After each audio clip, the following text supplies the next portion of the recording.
gong and all to be here now. I've missed being here with all of you. Good morning. I'm Russ Mabarty. You've already taken your seats. Please turn off your cell phones and take 15 seconds to greet your neighbors.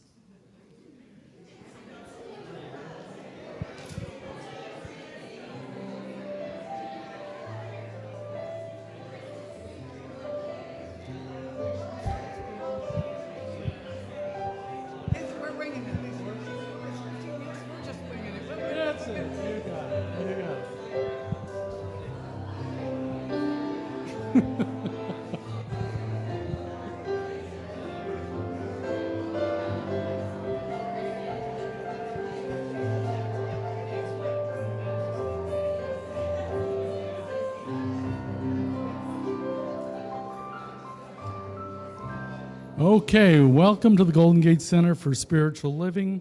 We honor you wherever you are in your spiritual path and know that there is something wonderful for you here this morning. A couple of announcements regarding parking. We are allowed to park across the street at the bank and also at the Vanguard Realty. We have arrangements with them, working on an arrangement to park in the school here, but we're not to park across the street at the Rustic Bakery because they're busy and need their space. And I have a very short quote that grabbed me, and it says, "True happiness comes not from a limited concern for one's own well-being or that of those one feels close to. But true happiness comes from developing love and compassion for all sentient beings." And that's from the Dalai Lama. Okay. The words to the morning chant are on the screen. Well, we'll just hit it over to me. Go ahead. There you go. Just follow Karen Drucker. There you go. Thank you so much. Good morning, everyone. Good morning. So let's welcome all of our love stream people here that are love streaming us too. So I think you know this one. Thank you for this day, Spirit. Thank you for this day, this healing day. So it goes like this. Thank you for this day, Spirit. Thank you for this day. Thank you for this day, Spirit. Thank you for this day. This healing day. This healing day. That's the whole thing. Thank you for this day, Spirit. Thank you for this day. Thank you for this day, Spirit. Thank you for this healing. This healing day. This healing. Thank you for my friends. Thank you for my friends, Spirit. Look around now. You got it. Thank you for my friends, Spirit. Thank you for my wonderful friends. Thank you for my life. Thank you for my life, Spirit. Thank you for my life. Thank you for my life, Spirit. My glorious life. My glorious. Thank you for my health. Thank you for my health, Spirit. Thank you for my health. Thank you for my health, Spirit. My radiant health. My radiant. Thank you for this day. Thank you for this day, Spirit. Thank you for this day. Thank you for this day, Spirit. Thank you for this healing day. This healing day. All right, let's bring it into a prayer now. Thank you for this day, Spirit. Thank you for this day. Thank you for this day, Spirit. Thank you for this day. This healing day. This healing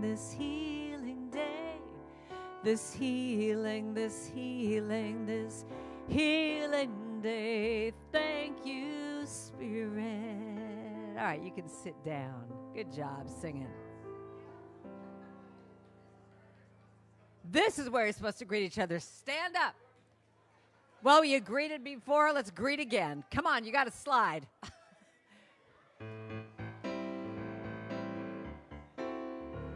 Oh, thank you for my friends. Thank you for my friends now. Thank you for my friends now. Thank you for my friends. My wonderful church community. Lovely. Love ya. Love ya. Oh, oh, oh, oh, thank you. Thank you. Thank you. Yeah, yeah, thank you. Thank you. Thank you. I want to say thank you for my friends. Thank you for my church. And now y'all can sit down as we get ready to go into meditation. Everybody wants to greet each other. I love it.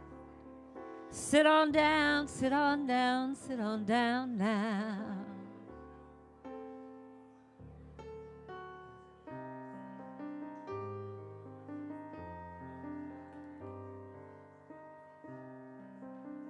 All right, so put everything off your laps. Getting ready for going inside now. Take a deep breath. Give yourself a big smile and a hug.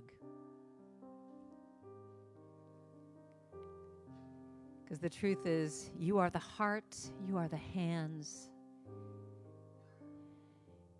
you are spirit on earth. You are the heart, you are the hands, you are the voice of spirit on earth, and who you are, and all you do is a blessing to the world. That's the whole thing. You are the heart. You are the heart. You are the hands. You are the voice. You are the voice of spirit on earth, and who you are, and who you are, all you do, and all you do is a blessing to the world. Sing that again. You are the heart, you are the hands, you are the voice of spirit on earth, and who you are, and who you are, and all you do is a blessing to the world. Now claim it for yourself. Put your hands on your heart. Say, I am the hands. I am the hands. Voice. I am the voice of spirit on earth, and who I am, and all I do is a blessing to the world. Let's do it one more time. I am the heart. I am the heart. I am the hands. Voice. I am the voice of spirit on earth, and who I am, all I do, and all I do is a blessing to the world. Just that last line. I'm a blessing to the world. I'm a blessing. I'm a blessing to the world.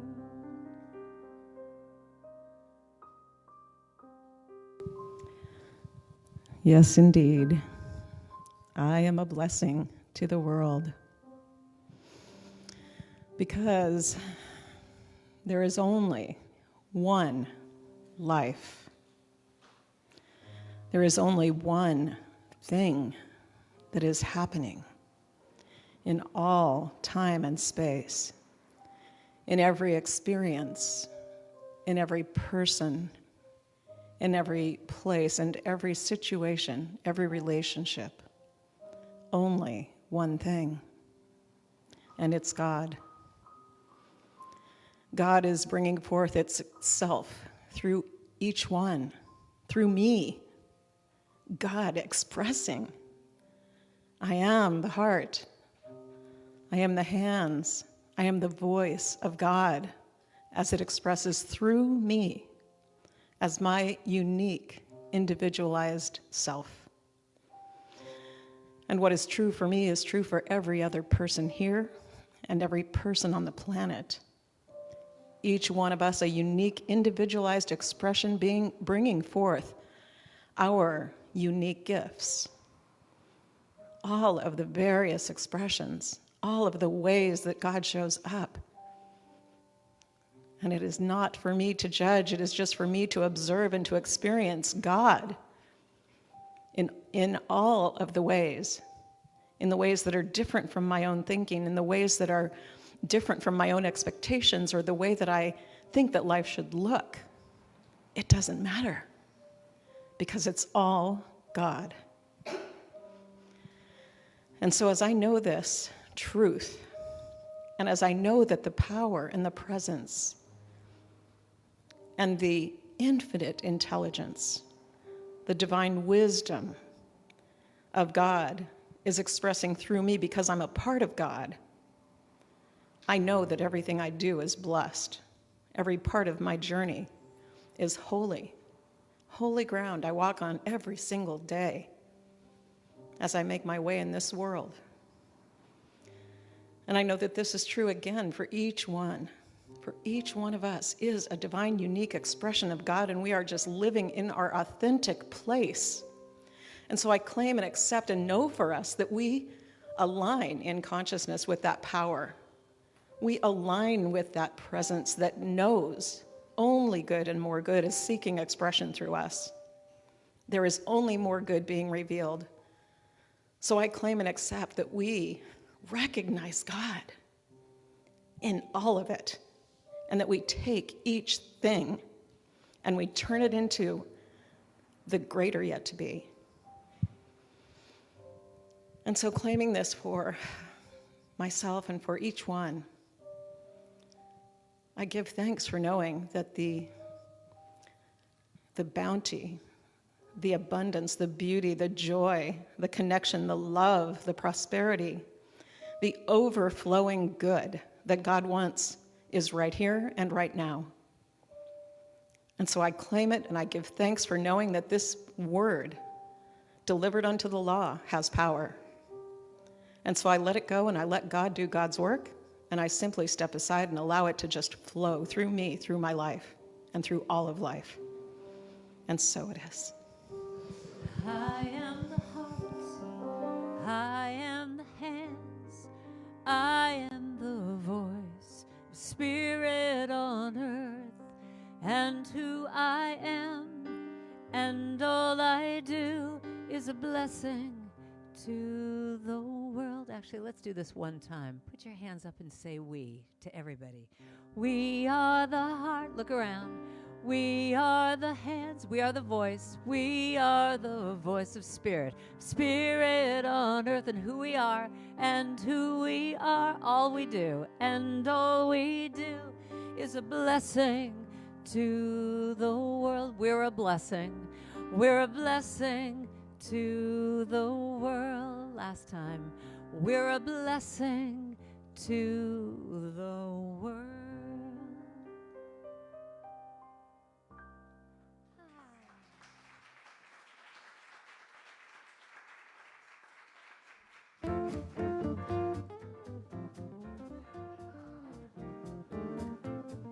All right, what you thinking now? When I'm feeling down and blue, I found a trick that I'll share with you. I can choose a better way with every little thought I think. And if I wake up with a bad attitude, I fill my mind with gratitude. I give thanks for everything with every little thought I think.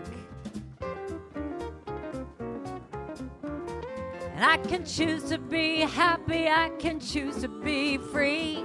Moment by moment, it's all up to me, 'cause what I think about, I bring about. That's the way it is, and there is no doubt. Day by day, I pave the way with every little thought I think. It's time to kazoo. And it matches my outfit, so important.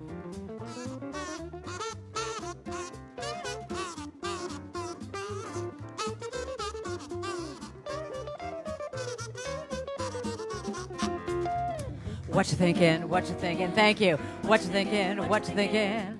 What you thinking? What you thinking? You gotta watch your thinking. Whoa, when I'm feeling down and blue, I found a trick that I'll share with you. I can choose a better way with every little thought I think.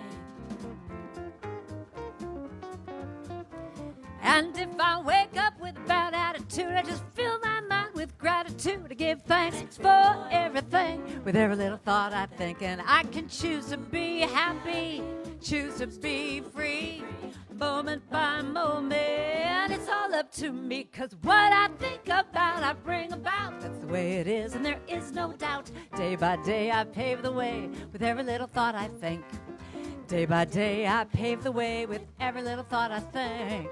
Oh, day by day, I pave the way with every little thought I... What you thinking? What you thinking? What you thinking? What you thinking? You gotta watch. You've got to watch your thinking. What you're thinking. Every day, what you're thinking.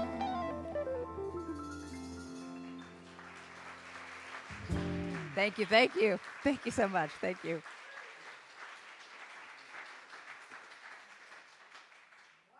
There we go. Good morning, everybody. How you doing this morning? That was good. I know there has been a little hiccup in the general directives that are being given to us now in terms of taking good care of ourselves. So if you want to be masked, because it's not a mandate, so we're not forcing it, but I will be wearing a mask when I'm not on the platform. We do have extra masks and hand sanitizer if you want those. So I want you to be comfortable with each other. There may be, and I'm not sure if we wound up with snacks this morning or not, but there is coffee. There are some snacks, Paula says. Oh, lots of snacks. So those of you that feel comfortable with snacks, there are snacks. If not, don't eat them. Really, it's very simple, okay? So we're glad to have you here. I'm Reverend Mary Murray Shelton. I'm the community spiritual leader here. I'm delighted to see all of you this morning. Thank you for being here with us. And so as we launch into this in-person set of services that we're doing as a hybrid, so hi all of you that are watching us online. We hope you're seeing us out there. We are broadcasting, also live streaming to Facebook. Some of you watched us on Facebook for months and months and months. And also to our YouTube channel, Golden Gate Center for Spiritual Living on YouTube. So people can watch us from various locations. So if you have friends out of state and so on, you can invite them to watch us at 10 a.m. Pacific. And thank you for those of you that are lining the walls as well. We like that. We are in the month of Timeless Wisdom and Evolutionary Vision. I like that. And this month is the idea of being pulled by vision. So when we're so enthusiastic about something that it's almost irresistible, we're pulled toward it. If you've ever been in love or in lust, you know what that's like. Yes? Yes. Okay. So we're talking about this morning in the idea of being pulled by vision, to free your mind, and the rest will follow. Now, I want to direct you to Mark Cooper's jazzy altar this morning, which is all musical instruments and yada yada over here. Yeah. And the countdown thing is the countdown to Mark's birthday, when there's going to be a concert, not for his birthday per se, but with a bunch of business people that he knows. They're doing a concert, so that's the countdown until the concert, and all the musical instruments are to help you free your mind through music. Yes, Mark. So we thank him for that, and when we're talking about freeing your mind and the rest will follow, I was thinking about two quotes from the Bible. One was, "You will know the truth, and the truth will set you free." And the other one was, "Be transformed by the renewing of your mind." So those two quotes came to mind when I was thinking about free your mind and the rest will follow. And the question kind of arises then, what frees the mind? What actually frees the mind? Now, I can tell you that when I was, for most of this morning, until Lori prayed, my mind was not free. because it was wrapped up in details that I won't bore you with of trying to get the morning together, right, and making sure that it went well. And I suddenly realized that one of the very first things that I was going to say this morning, freeze the mind, is present moment awareness, which I was not practicing. So I thought, I need to get it together here and get into this body and experience the present moment if I'm going to say anything about this credibly this morning. So I want you to know I can feel my feet now. I'm in my body. So one of the things that frees the mind is coming into the present moment. A lot of times I tell clients, if you're having trouble getting yourself grounded in the present moment, put your feet in a pan of cold water. It will bring you right into your body. And that will bring you into the present moment. It's immediate. So that's not always easy, but it's a nice little trick to remember. The second thing is communing with nature. There's something about paying attention when we're actually out in nature, breathing in the fresh air, listening to the bird song, feeling the energy of life around us that brings us into the present moment and frees our mind from all the distractions that have been bothering us up to that point. Are any of you outdoor types? Okay, so you know what I mean, right? You get out there, you can let go of the stuff that is bugging you and be with the incredible life that's happening all around you. And the other thing that frees the mind is truth. Now, I want to talk about this a little bit today. Truth is slippery, it's scary, it's uncomfortable. Now, when you're uncomfortable, whatever you're uncomfortable with, usually you're present with it while you're being uncomfortable. The truth tends to be so vulnerable that it brings us into the present moment. And I'm talking about truth with a capital T. So in the Gospel of John, it says, you shall know the truth. If you follow me, if you do what I'm doing, what I'm talking about, you will know the truth, and the truth will set you free. Now, when you look into the study by scholars of the words of Jesus, you'll find that most of the Gospel of John is propaganda. It's probably not stuff Jesus actually said, including this. However, it's still good advice. So, when we know the truth, it sets us free. That is, I find, true in a lot of ways. Because when we find the truth, we're standing in authenticity. And authenticity, even if it causes us to be in conflict with somebody else, or for them to reject us, or for us to feel like we've taken a risk that's vulnerable and we don't know what will happen, it gives us a sense of freedom. So people who admit that they're addicts, people who come out of the closet, people who tell the truth about something where the truth has been hidden or denied or withheld, you with me here so far? Often feel a sense of freedom from having taken that step, from finally putting down the secrecy burden and telling the truth. Does this make sense, what I'm saying? So let's look a little bit at what imprisons the mind then. What is it that causes us to not gravitate toward the truth?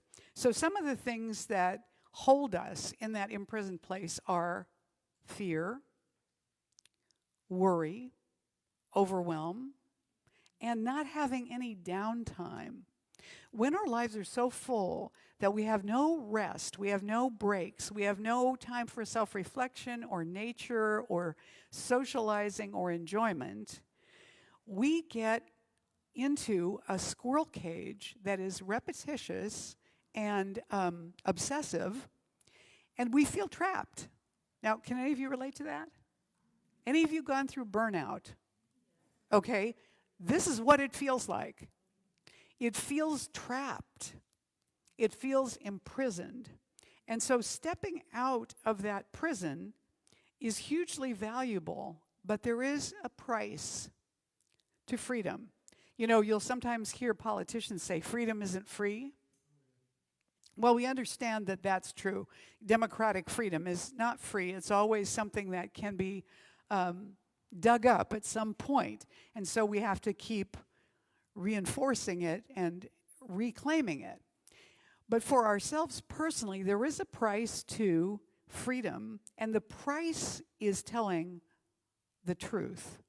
So when we tell the truth, we open up a doorway in the mind. We open up a space to get out of the trap.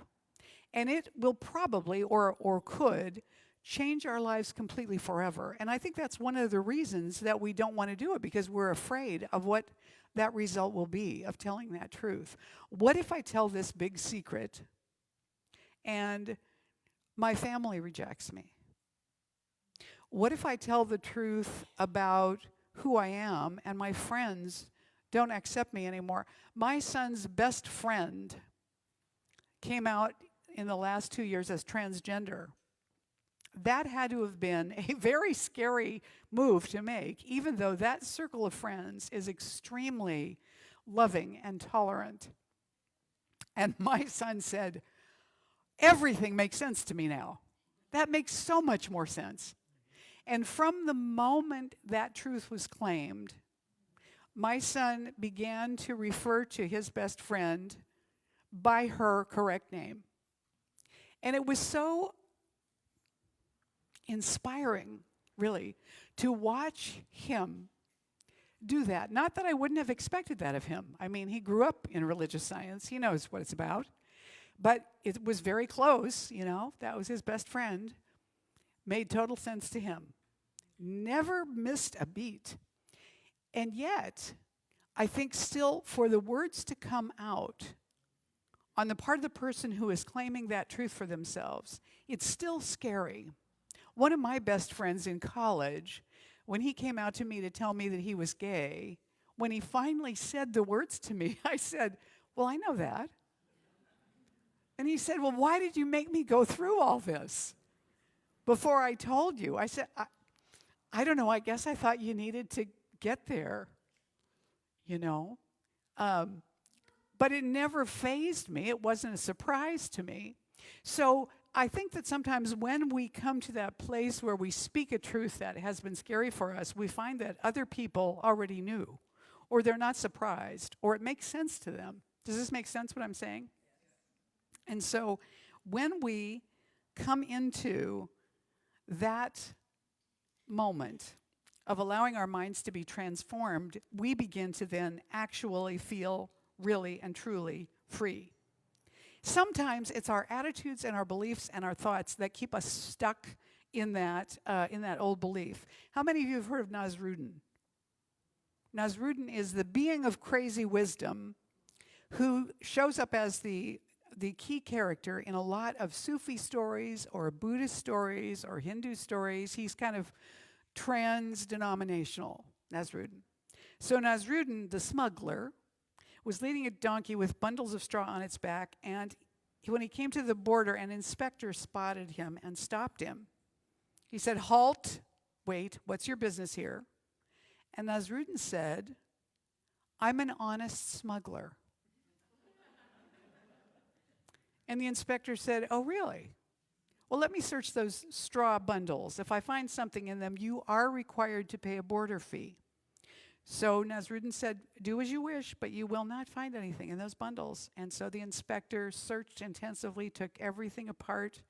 He couldn't find a single thing in them. And so he turned to Nasruddin and he said, well, I suppose you've managed to get one by me today. I have to let you cross. So Nasruddin crossed the border with the donkey while the annoyed inspector looked on.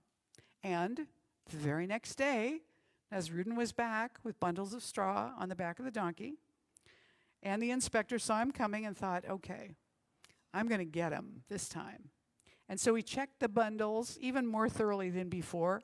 He searched Nasruddin's clothing, his saddlebags. He went through the donkey's harness, but he couldn't find anything. So this same pattern happened over and over again for several years. And to make matters worse, every day as Nasruddin came back, he was wearing more and more expensive, extravagant clothing, making it obvious that whatever it was that he was smuggling, he was doing really well at it. And the inspector thought, I should have checked that donkey's mouth more thoroughly. Or maybe he hid something in the donkey's rear end. And then one day, after he had retired, he spotted Nasruddin's face in a crowd. "Hey," the inspector said, "I know you. You're that man who came to my border every day for years with a donkey carrying straw. Please, sir, I must talk to you." So Nasruddin came toward him, and the inspector said, "My friend, I always wondered what it was you were smuggling across my border every day, just between you and me. You must tell me, I must know. What in the world were you smuggling all those years?" And Nasruddin smiled and simply replied, "Donkeys."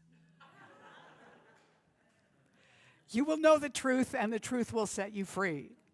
So when we get to this point where our own assumptions are in our way, knowing the truth suddenly turns on the light, and we discover a greater freedom. So sometimes it's our beliefs in our own mind. Sometimes it's our experience that causes us not to be free. I remember being told a story years ago about how baby elephants are trained when they put them into the circus, which makes me sad just to think of it. But baby elephants do not like to be tied up. And they will tug and pull, and they're quite strong. So when they begin to tether a baby elephant to a single place, they drive a huge metal stake into the ground with a big chain connected to the elephant somehow. And that baby can pull and tug and yank, but the chain will not come loose. And they do that until the elephant gives up.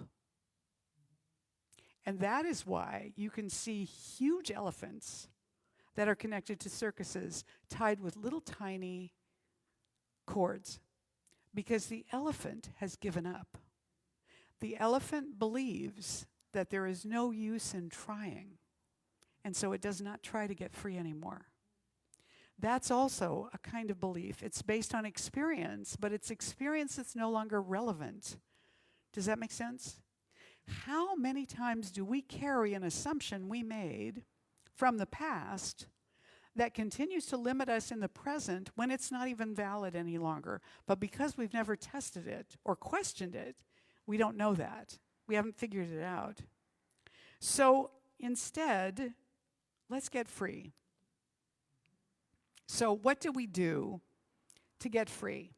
So one of the things that we do is we begin to engage in practices that actually stretch us, practices that cause us to go a little beyond our comfort zone. So they might be the practice of reading different kinds of sacred scriptures, which could include the Science of Mind textbook. It could be the Bhagavad Gita or the Quran or the Bible. But when we read certain passages in those sacred scriptures, they tug at us. They call us into maybe something different in awareness or behavior than we've done before. The second thing is we can look at other writings that are out there that guide us, like the Four Agreements. The Four Agreements by Don Miguel Ruiz. Take nothing personally. Be impeccable with your word. Don't make assumptions. And always do your best. Wow, those four things, those are huge assignments, right? If we practice those all the time, they will set us free. That doesn't mean they're easy, but they're there. There's only 4 of them. And we can come back to them again and again as sacred practice. Another thing we can do are physical practices. Karen swims. Some people do yoga or Aikido or Pilates. Physical practices that stretch the mind as they're stretching the body. I had a yoga teacher tell me that once. When you do yoga, you're not just stretching your body. You're also stretching your mind. We could do The Work by Byron Katie. This is another one that has just 4 parts to it, which I love. And this is to question our thoughts, right? So the first question is it true? This thought, I'm thinking, is it true? Is it really accurate? Well, I can tell you if it has the word always or never in it, it might not be true. Probably it's not true. So is it true? And then if you say, well, yes, of course it's true. Can I absolutely believe it's true? That's the second question. Is there any possibility I could be wrong about this? What are the percentages, right? The third question is, How do I react when I believe that's true? How do I behave? How does it affect my life and my body when I believe that thought? How do I react? And fourth, hello, yes? The universe is calling. And the fourth one is, who would I be without that thought? And I like to think of it this way. If I could say to myself, if I were not even capable of thinking that thought, how would that change how I feel and what I think and what I do? And usually I'm shocked by how profound the difference is. Does this make sense to you? That's how much power that one thought is having over me. What if it's having that power over me and it's not even true? It's like the elephant's little cord. So the question becomes, is it true? Can I absolutely believe it's true? What do I do, or how does it affect me when I believe that thought? And who would I be without that thought? So the work is another way we can get free. And lastly, spiritual classes and study can get us free. Whether we're studying a scripture class, or whether we're studying Aikido, or we're taking a foundations class in the science of mind, or some other class that gives us a chance for self-reflection and to stretch. Those things will help us get free. So they're physical, they're mental, they're spiritual, sometimes they're emotional. But being willing to question, to open our minds and our bodies to other possibilities, those are the things that tend to free us. Those are the things that tend to give us more. And I want to share one more story with you about somebody who,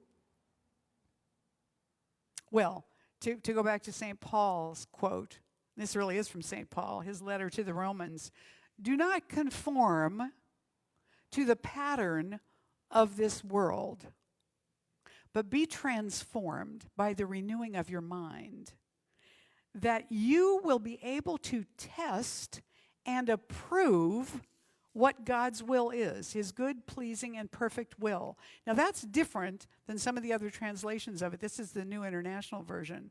I like this phrase, it's so interesting. Then you will be able to test and approve what God's will is. To test it, okay, is this really the direction that you want me to go? Is this my guidance? And approve. It's like, yes, I want that. I'm going there. I'm choosing that. Or thanks for the offer. No. It's not that God's will is going to manipulate you into something you don't want, right? But let us know and agree with this good and pleasing and perfect will. Okay, so this is the last story I want to share with you. And this comes from Maxwell Maltz, from his book Psycho-Cybernetics. He actually told this story in a previous book too. Maxwell Maltz was a plastic surgeon who learned a lot about psychology from looking at people who wanted plastic surgery, as you might imagine. And the beliefs that happen to people that they think plastic surgery will change, which sometimes do and sometimes don't. So this was a story he told. He said, I performed a cosmetic operation on Mr. Russell's lower lip for a very modest fee, under the condition that he must tell his girlfriend that the operation had cost him his entire savings of a lifetime. His girlfriend had no objection to his spending money on her, and she insisted that she loved him, but explained that she could never marry him because of his too large lower lip. However, when he told her this and proudly exhibited his new lower lip, her reaction was just as I expected, but not as Mr. Russell had expected.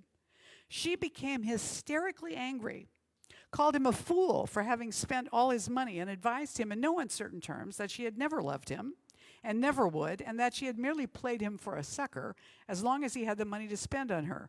However, she went further than I had counted on. In her anger and disgust, she also announced that she was placing a voodoo curse upon him. Now, both Mr. Russell and his girlfriend had been born on an island in the West Indies where voodoo was practiced. His family had been rather well-to-do. His background was one of culture, and he was a college graduate. Yet, when in the heat of anger, his girlfriend cursed him, he felt vaguely uncomfortable, but did not think about it too much. However, he remembered and wondered when a short time later, he felt a small, strange, hard bump on the inside of his lip. A friend who knew of the voodoo curse insisted that he see a Dr. Smith, who promptly assured him that the bump inside his mouth was the feared African bug, which would slowly eat away his life and vitality and strength.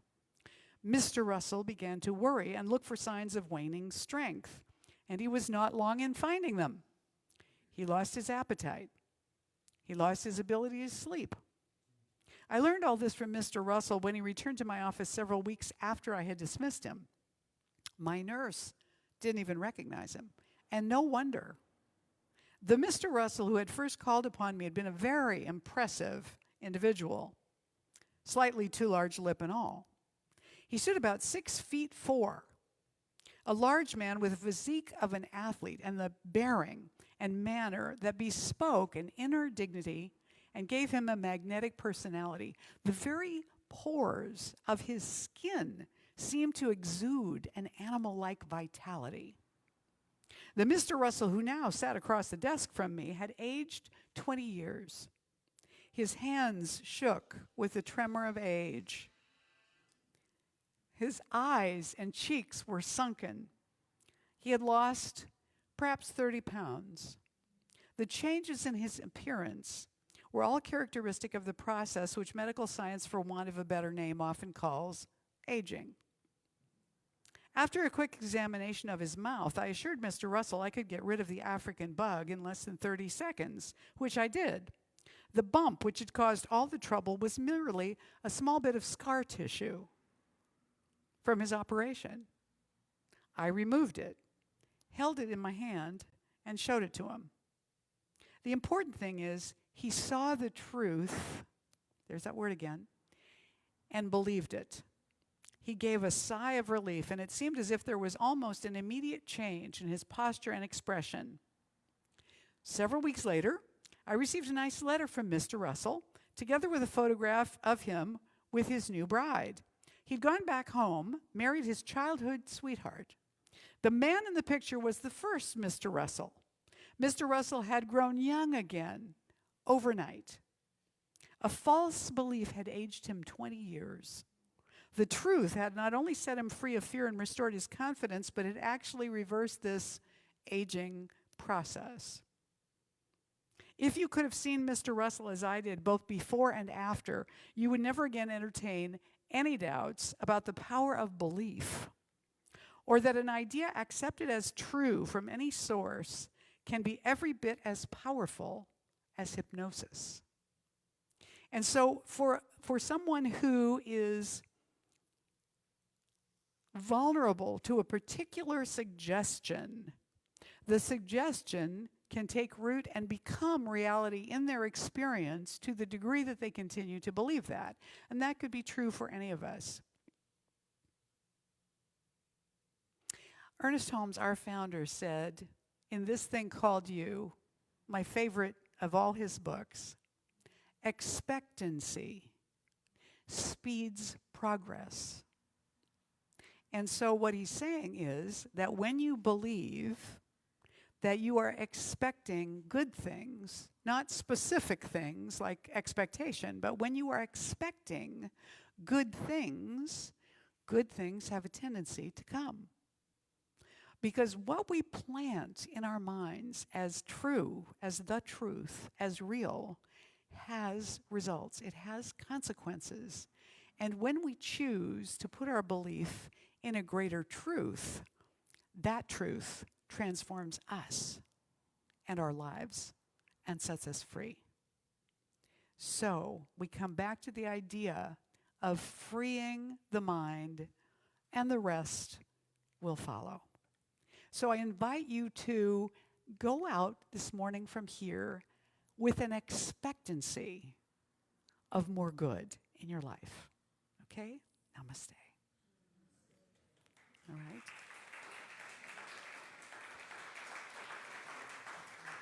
Now, I want to invite you to stand up and join me in the morning affirmation here. You can see it right before you there. And let's say this together. My mind can be renewed, therefore I can be transformed. I choose one thing today that renews and refreshes my mind and heart and spirit.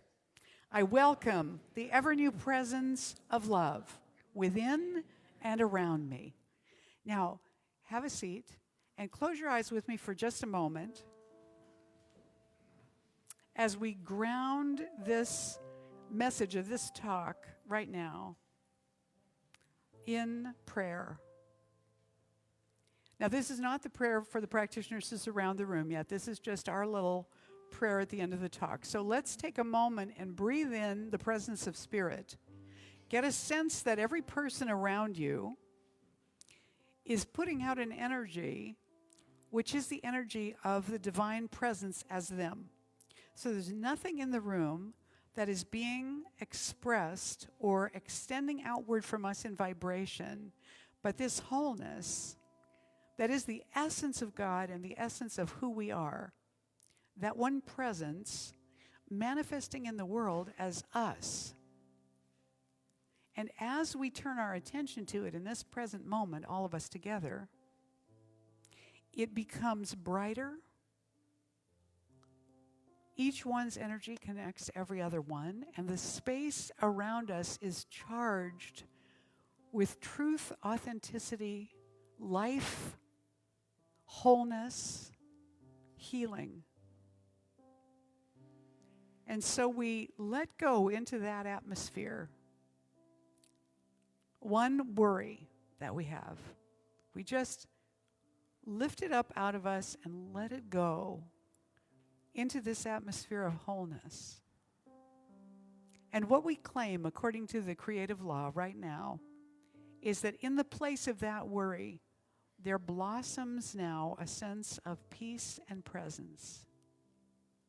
We don't have to know why. We just let it be. We let it be so, and we let it be anchored in us now with great gratitude, knowing the creative law knows how to do that. And we let it be. So we set this word free into the creative law right now. And together we say, and so it is. When I free my mind, the rest will follow, and the truth will set me free. When I free my mind, the rest will follow, and the truth will set me free. Can you sing that with me?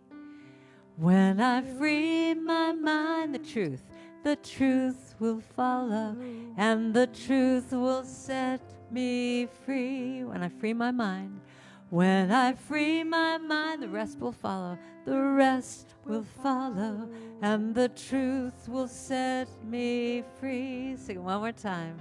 When I free my mind, the rest will follow, and the truth will set me free. One more time. When I free my mind, the rest will follow, and the truth will set me free.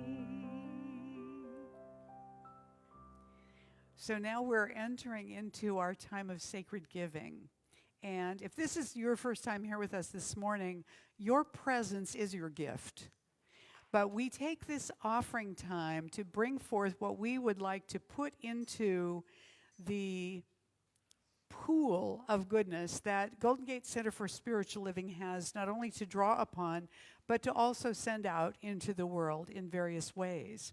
So if you want a text to give this morning, that information is up on the screen. And then we're going to right now bless the offering together. So if you have your offering with you today, hold it on your heart. And right now, we're going to say the offering blessing together in this way by saying, "This gift I give is God in action.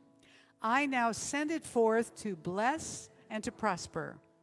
I know that everywhere it goes, it is creating a world living in love, one heart and one thought at a time." And so it is.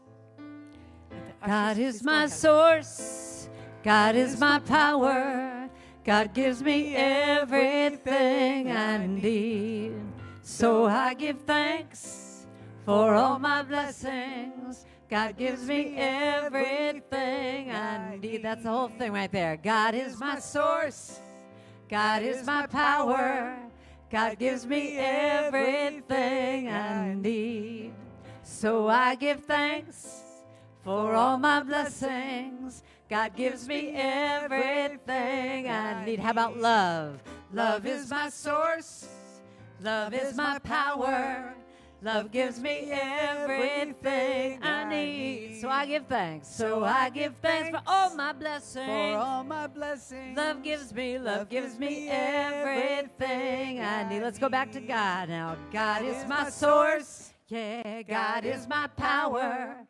God gives me everything I need. So I give thanks. So I give thanks for all my blessings. God gives me everything I need. Just that last line. God gives me everything I need.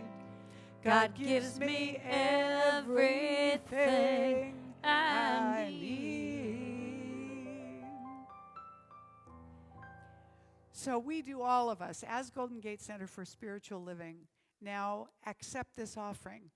We do so with great gratitude, knowing that we are guided and directed to use it well and to be a blessing in the world as we do so. And so it is.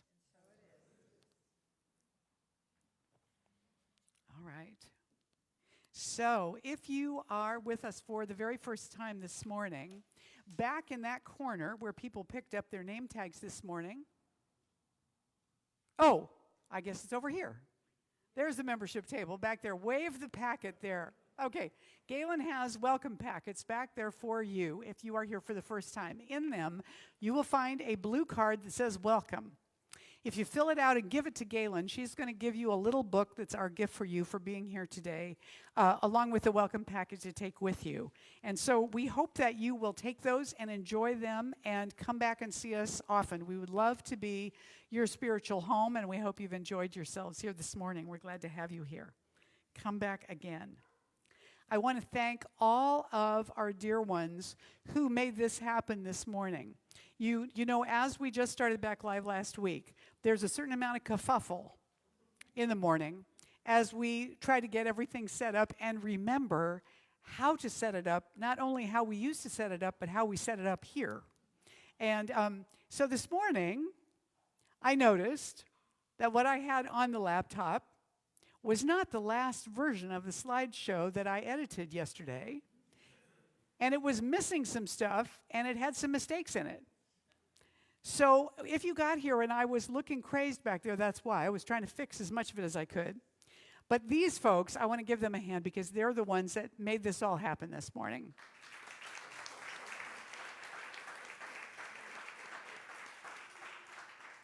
All right, I'm going to be teaching Foundations in September. And along with me are our two wonderful new practitioners who are going to be team teaching with me, Suzanne Dubois and Rachel DePaula, who are right here. And actually, girls, I have a surprise for you this morning.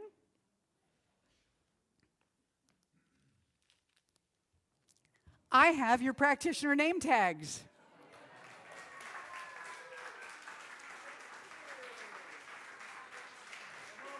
Woohoo!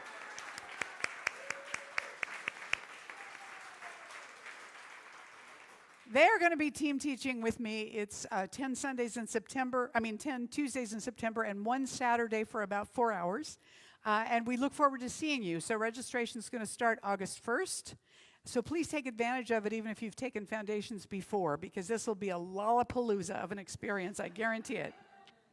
Also in August, on the 22nd, Quick Start is coming up. If you'd like a short introduction to what we believe and what we're about, Marilyn Letzos, one of our licensed prayer practitioners, is offering a free 2-hour workshop to help you with that. And you can sign up by emailing administrator@ggcsl.org. And Sonia in the office will take care of all of that for you to get you set up for that. Also, I don't know if we actually got a sign-up sheet. Paula, did we get a sign-up sheet for today for snacks? Okay. there's a sign-up sheet for snack bringing on the counter back there. If you're willing to bring a snack once a month through September, we invite you to sign up. Available to pray with you immediately after the service. So you can just go over there to get a brief prayer time with them. If you are rushed or more shy and you'd rather do a written request, you can make a written request over there. I'm going to invite the practitioners to surround the room right now, and would you bring me the prayer box? So when you go over to the prayer table, there's a little form over there to fill out. You write down what you want the result to be. Not the problem, not the issue, not how somebody needs to be fixed, none of that. What you want to experience as the result. Write that down on your prayer request. Put it in the box. Our practitioners will be praying over it this week. And so I invite you all to enter into this brief experience of what we in Science of Mind refer to as a prayer chamber. Now, we're going to keep this short, everybody, because we're already over time, but we all together are going to pray simultaneously, and you're going to be enfolded in a bowl of prayer. So I encourage you to close your eyes and take in the blessing that this is. All right? Here we go. Your There's one prayer infinite is presence. my